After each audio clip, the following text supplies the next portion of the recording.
Battle of its own kind it was. That is with Jubilee aspirants closing ranks to ward off competition from losers of the recent party primaries who resorted to vie as independent candidates. The Jubilee aspirants held a rally in Nanyuki as the independent ones, allied to President Uhuru Kenyatta, held theirs in Kasarani here in Nairobi. Let's begin with those that held their meeting in Nanyuki with Karen Derry. The Jubilee party nominees arrived at the designated venue at the Sweetwater's Serena camp in Nanyuki for the one-day retreat to discuss pertinent party matters. The nominees drawn from 11 counties, Kiambu, Murang'a, Nyeri, Embu, Meru, Laikipia, Kirinyaga, Tharaka Nithi, Nakuru, Nyandarua and Nairobi converged here with a key agenda leaning on how to shore up voter numbers for President Uhuru Kenyatta's re-election bid. They told me to go there. The meeting's other agenda was housekeeping matters, especially in light of the recent party primaries that were marred with chaos that led to fallouts within the party. There were calls for unity of purpose and the need to strengthen bonds amongst party members. We want to discuss how we are going to mobilize our voters. The 11 counties that are going to be represented today represent roughly 8 million votes, just from this region.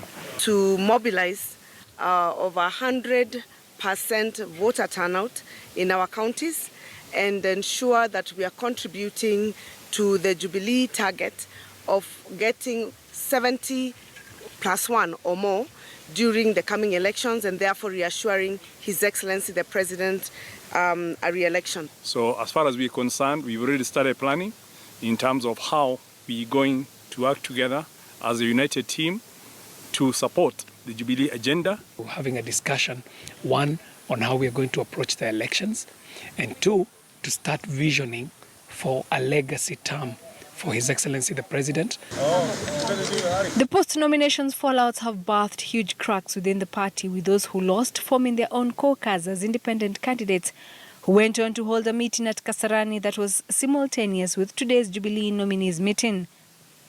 Those vying on Jubilee, however, dismissed claims by independent candidates that urging voters to stick to a six-piece voting would contribute to voter apathy and disenfranchisement.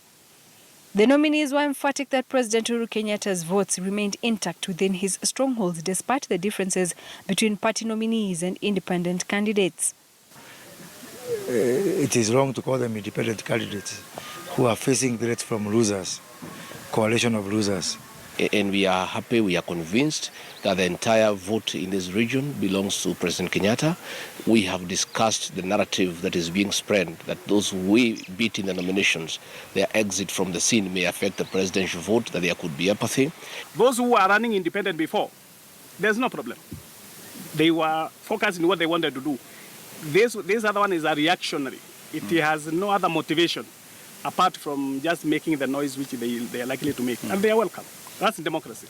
There's freedom of association in Kenya, so I will let them meet because it's a group of people meeting, because I believe as independents, we cannot say they are meeting to strategize anything. They also told off the National Super Alliance Coalition, NASA, over its claims of having 10 million voters on its side. We have said our target in Jubilee is 70+1, which comes to close to 14 to 15 million voters. So we are not very concerned about the number they throw around. It's whether they have the track record to ensure that they can actually deliver those numbers. Where are theirs? Let them show us. We can account for our numbers, our 14 million, one after the other.